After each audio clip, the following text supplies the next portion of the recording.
Hey y'all, welcome back to my channel. So in today's video, I'm going to be doing something a little bit different than I've ever done on my channel. Over the years, my channel has kind of been all over the place as far as what niche or what thing I wanted to talk about or make videos on my channel. And today is very different from all of those. So what I wanted to do today was touch on some small habits that I've started applying to my life, or changing some of the habits that I have in my life to improve my life. Because for me, 2022 was a lot of ups, downs, highs, lows, as I'm sure it was for everybody. It was full of planned things, unexpected things, things that tested my faith, my confidence, raised my level of anxiety. I had moments of depression. I also had moments of joy and happiness too. So today we're going to talk about 20 small things, 20 small habits that I plan on applying to my life in 2023 to improve myself, upgrade myself, and add to the quality of my life. And hopefully you can be inspired by this and apply some of these small habits to your life to boost your confidence, stop allowing negative things to steal your energy, things that'll help you feel good every day and hold your head up and just be happier. Nothing crazy, y'all, just some simple things that'll help you create joy and abundance and live your life with more intention. As a matter of fact, on anything that I've been posting on social media, I've been using the hashtag intentional living on all of my posts. I was going to paint my nails while I was talking to y'all, but then I realized that my nails need more attention than I'm willing to give while I'm talking to the camera, so I'm just going to paint them afterwards so that I can do my nail care routine. But the color that I was going to use was this one by OPI, and it's called Ginger's Revenge. And I think now that I have it in my hand, it's not red enough for what I want to wear for the next couple of days. So I'm going to pick a different polish anyway. But yeah, painting my nails is what prompted me to sit in my nail polish room and record this video, because I haven't sat down in front of the camera in this space in a long time, probably about a year or so. Hopefully the background looks okay. Hopefully I'm in focus, because all I'm using is my viewfinder on the camera and it's way over there. I only want to film this once, so I hope everything's good. All right, so the first small habit that I want to talk about is something that I already do, but I feel like I don't do it enough.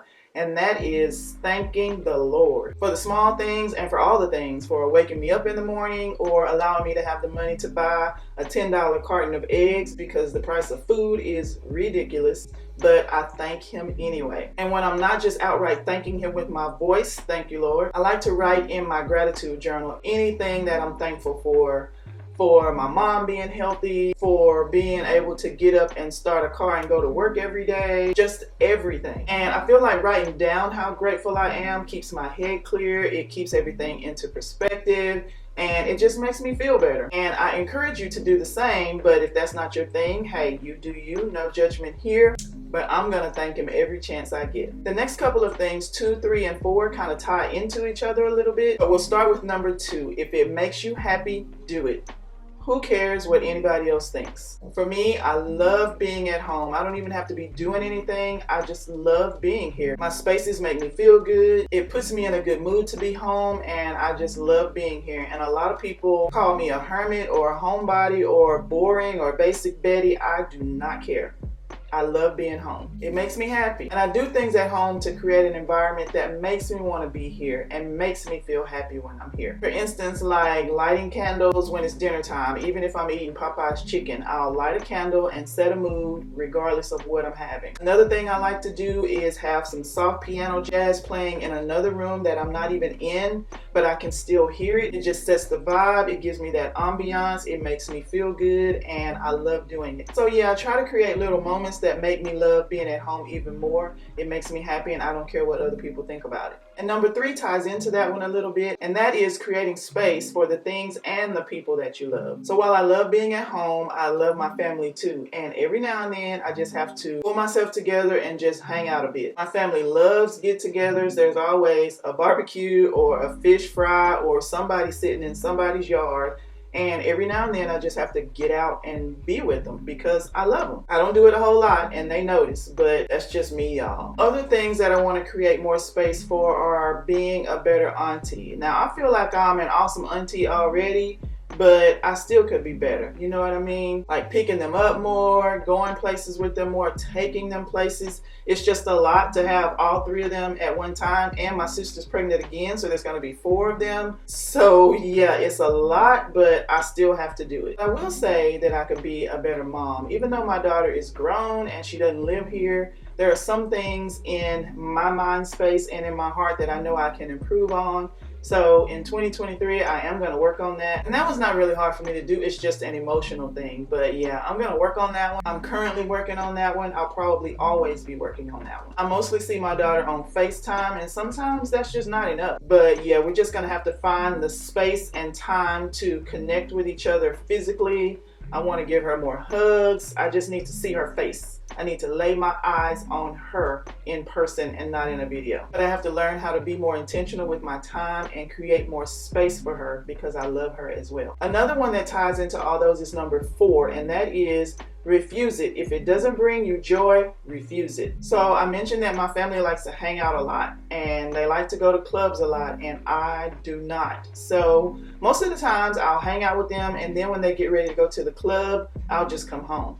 Unless we're out of town and I'm kind of stuck going. But at that point, I've already pepped myself up and built up my mindset to be able to get through the night until we get back to the hotel or wherever it is that we're staying. But y'all, if I feel like I don't want to do it or it's not for me, it's a no. And I'm sticking more to that this year. I stuck to it a whole lot in 2022, and I'm going to continue that theme in 2023. Number 5 is to just slow down. I feel like sometimes I have a habit of just robotically moving throughout the day because I have the same routine when it comes to work that I'm just 1, 2, 3, 4, 1, 2, 3, 4, just getting through the day, and I have to slow down and take a moment. You know what I mean? My dad told me one time that my mind was moving faster than my body, and that made me realize that every day is a new day and I'm not living each one completely out. You know what I mean? I have to take the time to be more aware of every moment and live fully. Now, there are going to be some times during the day where you go, dang, it's 1 o'clock already. Where did the time go? If you're more intentional with the things that you do every day, then you'll be fully aware, and at the end of the day you'll feel like you soaked it all in, you soaked it all up, and you lived your day out completely. I don't know if I was really clear on how I explained that one, but yeah, you basically just want to live each day to the fullest. All right, y'all, number 6 is to listen fully and don't respond until it's time to. Oh my gosh, am I completely and extremely guilty of this one. And I always end up regretting it later. When you cut somebody off when you're talking, it's so disrespectful, and I always feel like when I do that, the person that I was having a conversation with ends up walking away and feeling like I wasn't listening to them, and why did they ever come to me in the first place? And that makes me feel bad. And then on my side of it, I feel like I didn't give myself time enough to process what they were trying to talk to me about, and then I ended up speaking wrong, saying the wrong thing, and then regretting it later. I learned this one the hard way by being a mom and having an adult daughter who is very strong-minded and she speaks exactly how she feels, and then also by being a manager at work. Sometimes I feel like I don't give my employees time enough to speak, to tell me what happened or tell me their side of the story before I'm jumping in and telling them my side of things, and I feel like I just need to stop, listen, let them finish, and then speak. I'm gonna get better at that one, y'all. And number 7 ties into number 6 with listening fully, and that one is to speak up and be quiet. My boss always tells me you have to poke the skunk. You have to have those uncomfortable conversations when it's time to have those uncomfortable conversations. Especially when you know things will have a positive or a greater outcome in the long run, you have to speak up. This one holds true with conversations that I have with my husband,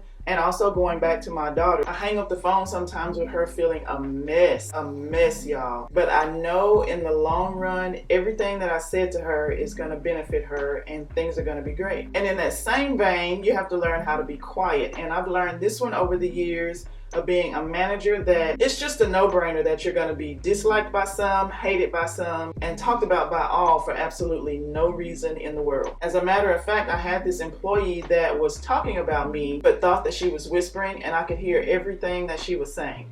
And even though one side of me wanted to just walk over to her and give her a good old piece of my mind, I had to swallow it. I had to hold it in and just be quiet. But I did have to cut the conversation off and just let them know, hey, y'all talking a bit much. I don't see nobody doing no work. Y'all could be cleaning, checking expiration dates, working your pendings, or else I can send somebody home early. I'm pretty sure they still talked about me after I walked away, But the point of that was I had to be quiet and just swallow it. And I have to be the professional one. I have to be a manager. I have to be a leader. And a true leader is not going to dive into that negative conversation and get pulled down like that. So yeah, I have to learn how to speak up when it's time and be quiet when it's time. All right, so number 8 is do things that are convenient for you and your life. And when I say things that are convenient, I mean laundry service, grocery delivery, lawn service, cleaning service. If it's something that's within your budget and it's going to give you peace of mind at the end of the day, just do it. Who cares about what anybody else thinks when they call you bougie or uppity because you want to spend the extra funds on having somebody come mow your yard, or you want to spend the extra money on having somebody come clean your house once a week, or even though the grocery store is about 3 minutes away, you pay the extra $15 to have the groceries delivered because you just want to chill out and relax your mind. Who cares what anybody thinks? If it's convenient for you, do it. Number 9 is declutter and organize it. I have learned with myself that if there are things in my home, things in my closet, things anywhere in my personal space that don't give me a good feeling or a positive vibe, it's got to go. I got to get rid of it. It improves my confidence. It helps me keep my mind clear. It boosts my mood. It clears my space. It makes me feel happy. I've always heard the term cluttered house equals a cluttered mind, and I feel like that's true because I know a lot of people that hate being at home. They always say, I hate going home. I need to find me something to do. And I realized that they don't like being there because their house is full of crap. It's not organized, so when they're there, they feel stressed or high levels of anxiety, or it can make them feel like they're depressed. And I don't like feeling that way, so I try to keep our home clutter-free as best I can. Sometimes it still happens, but I try my best to stay on top of it and not procrastinate with it, because if you let one thing get out of place, a week later you got a pile of things out of place. And it's less work to put away or get rid of that one thing versus a week later having to deal with a pile of things. And then once you've decluttered your space, you can organize what you have left. It just makes me feel good. It puts me in a better mood. It makes me smile. And for me, I don't feel like for everything in my house that I have to go out and buy any fancy organizing contraption type kit, bundle, box, bin, whatever. Some things just need to be organized as they are. An example for me would be my sock drawer. I don't need any dividers or bins or anything for my socks. I just need to be able to see them all. So I fold them a certain way so that I can see everything, and that's all it takes. I feel like if you have to go out and buy something to help you keep this one thing organized, then you're going to fail, because you're going to procrastinate, and then it'll be 2 weeks later and the thing is still unorganized because you didn't buy the thing that you needed to organize it, and it just ends up being a fail. So try organizing it in the space that it's in first and see how that makes you feel. I know it makes me feel really good. All right, number 10 is to buy things that have a purpose or invoke a positive feeling in your life. What I didn't realize with myself is the things that I buy for my home or for myself have so much influence on my life, because I can always buy that cute cardigan that I saw on so-and-so on a good sale and it looked good on her, but then once I get it home and I wear it, I don't feel good at all. So even though I bought it on a good sale, that doesn't mean that I'm going to feel good when I'm wearing it. That's what I mean. We'll take, for example, being at home, since those are the types of videos that I've been posting lately about my home. When I come home, I want to feel relaxed, not stressed. And I want my spaces to reflect who I am or who I want to be. And sometimes I feel like buying things for our home that have a positive feeling will help me make better decisions later. Like if I buy this pillow cover off Amazon and I put it on the pillows in the living room, and it makes me feel happy when I walk in the room, that was a good decision. So now I feel like I'm a good decision maker. So I'm going to go out into the world and I'm going to make good decisions out there as well. You see what I mean? I was watching a YouTube video a while back and the guy said your space can reinforce your identity, which turns into your habits. And I feel like that's true. So if I create happy habits and good decisions at home, then I'll create happy habits and good decisions everywhere. I'm telling y'all, your environment is a huge influence on your life and people don't think about that. All right, number 11 is kind of an emotional one, and that is to say hi to people, hug people, and tell your people that you love them. So in 2022, I had 2 cousins lose their daughters. One of my cousin's daughters was 26. I think Shadaria was 26. And my other cousin's daughter was 18 and had just graduated high school. And I think about them all the time. I don't see my cousins, their moms, all the time, but I think about them all the time. So when I do see them, I make sure that I hug them and I make sure that I tell them I love them, because that could have easily been me It could have easily been my daughter. So make sure you tell your people you love them. Make sure you hug them. And with that, I have 2 stories that I want to tell you. 2 really quick stories. I have 2 coworkers that passed away in 2022 as well. Well, one of them passed away. She got sick at the end of 2022, and she passed away the very beginning of this year, like January, I think it was January 6th. But the one coworker was in the hospital, and she knew I still worked there. She hadn't worked there in years, and she asked one of my staff members to tell me to come up and visit her. So I did. And I talked to her for about 20 minutes, and then they came in to give her the care that she needed. So I stepped out and I told her that I would be back to check on her the next day. The next morning, I went back and checked on her again, and I just popped my head in because it was breakfast time. She was about to have breakfast, and I didn't want to be in the way, so I just popped my head in there. I told her hello, gave her a quick hug, and I was out. Well, about 3 days later, maybe 4, she passed away. So I was very thankful that I went up there those 2 times, and I had those quick moments with her because you just never know. You know what I mean? You never know. And then the second coworker, gosh, I wish I had done the same thing. She had asked for me like the week of Christmas, and I was so busy with work that I said, okay, I'll come by there. And when I didn't come by her room, she actually called the department that I work in and asked for me, and I talked to her on the phone. She told me what room she was in, and I told her I'd be around there. Well, the week of Christmas came, and one of my staff was in her room, and she told them again, tell your supervisor to come around here and see me. And I said, okay, I'm coming around there. And I left work that day because it was the weekend of Christmas, and I had so much to do that I forgot. And then the next thing, another coworker was coming to tell me that that coworker passed away. I will regret for the rest of my days not going around to see her. I'll regret it for the rest of my days. When my cousin, whose daughter was 18, passed away, we were up at the hospital, and I was leaving to go home and come back later. While I was walking to my car, one of the doctors on the floor that she was on got on the elevator with me, and she saw my face, and she just hugged me and told me that it will be okay. It will be okay. God makes no mistakes. And she just kept telling me that, and she kept hugging me, and I was so grateful for her in that moment. And then in that same day, when I got downstairs off the elevator and outside to my car, I guess this stranger getting out of her car saw tears in my eyes, and she just hugged me. I don't know who this woman was. I still don't know who she was, but it's that human emotion that connects us all. And even though we're strangers and COVID was still going on, I didn't care. I needed that emotional embrace at that moment. So I accepted it. That was just a nice thing to do. So I say all that to say this. Say hi to people. Hug the people you love.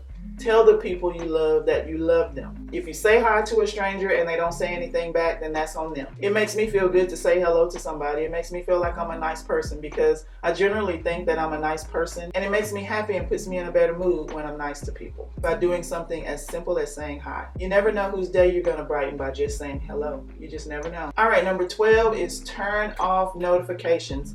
In this current world that we live in, we are so social mediated. I don't even know if that's a word. It just sounded good right at that moment, but we're so into our phones all day long. And you don't get anything done that way. At least I don't. So I have to take moments throughout the day where I just turn my phone off, and my phone's connected to my watch. I turn my watch off because I feel like I get more accomplished when I don't have to pay attention to my phone. You know what I mean? I've learned with me that once I get into my phone and then I put it down, it takes me about 10 or 15 minutes to regain focus. And 10 or 15 minutes during a work day just to regain your focus can be a lot, especially when you're trying to get on track, you're trying to meet a deadline. Just turn it off. Just turn it off. And speaking of social media, number 13 is just be yourself. Whoever that is, just be yourself. Can't nobody be you better than you. So while social media can be great for a lot of things and a lot of reasons, it can also be a crook and a criminal if you allow it to be. It'll rob you of your time, your confidence, your creativity, money, because there's so much to see. There's so much to see. We hear so much, we see so much, we're just scrolling mindlessly, and then you see something you want or see something that interests you, and then you're just rabbit holing. So there goes your day, there goes your money, because now you've clicked on their links and you want to buy everything that they have.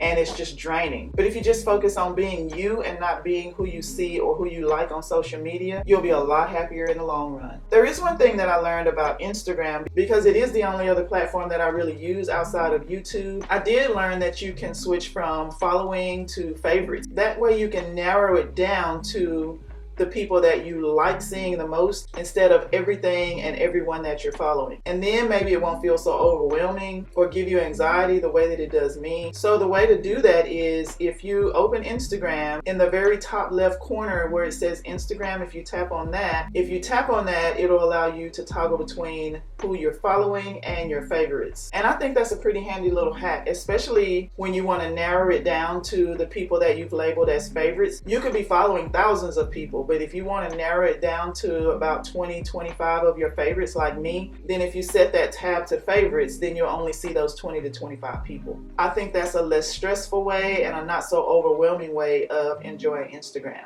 All right, number 14 is just spend more time with yourself every day, even if it's 1 minute. I need to go a little bit faster because I'm losing the light in this room, and I think I'm only on number 14, so let's continue. Also, my SD card got full and my battery went dead all at the same time, so let's continue. So I think I was at number 14 and I was saying to spend more time with yourself, even if it was just 1 minute a day. I just feel like for me, it helps me be more aware of how I feel and how I think. The more time you spend with yourself, the more it helps you increase your self-awareness, which is also a part of self-care. And I know nowadays all of us are self-care queens and self-care kings. I know I am. I've turned painting my nails into therapy sessions. I create an experience out of wash day. When it's time to wash my hair, I make a whole experience out of the day. And with reading books allows my mind to travel, and I don't have to be stuck in the robotic 1-2 step of my everyday life. But I have to take care of my mind as well as my body. And I feel like spending time with myself every day, just me and my thoughts and just me and my feelings, will help me accomplish that. It'll help me keep my mind steady because I'm allowing the thoughts that I have. I'm allowing myself to think positively and push the negative out. So spend more time with yourself each day. It'll help you feel happier, put you in a better mood, have more positive thoughts, and you'll overall just feel better. Number 15 is one that I've been doing for a really long time. It's a more tactile one. So that one is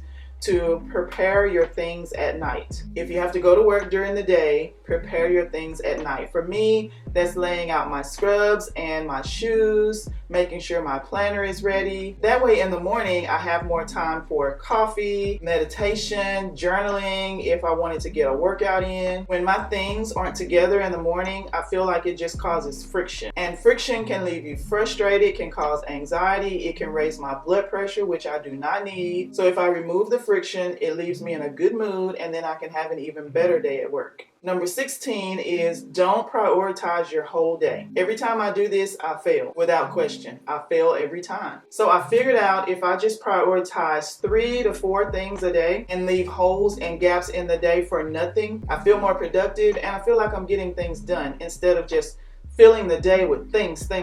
We're so programmed to just go. We don't take the time to just stop and be in that moment. So I feel like prioritizing my day with less things and forcing myself to keep that as a permanent habit will just create general happiness for me. I'll be happy at the end of every work day. And even on the weekends when I'm not at my 9 to 5, when I don't fill my off days with 1, 2, 3, one thing after the other, I feel like I'm more productive. I have more time to relax. I have more time to recover from the week that I just had at work, and it just makes me happy. Number 17 is wind down at night. For me, that means having a hot shower, reading a couple of chapters in whatever book I'm currently reading, canceling out the noise. We live close to an airport, so I try my best to make my house as noise proof as possible. But for you, that could be, let's say you live in an apartment or you live in a duplex and your neighbors are right there and they're being noisy. Do your best to cancel out all the noise. I feel like it helps me. It de-stresses my mind. It lowers my anxiety level. But when it's bedtime, I like for the noise to be low, the lights to be low. I like for things to feel calming and peaceful as I wind down to go to sleep. That could be having chamomile tea, lotioning my legs. For some reason,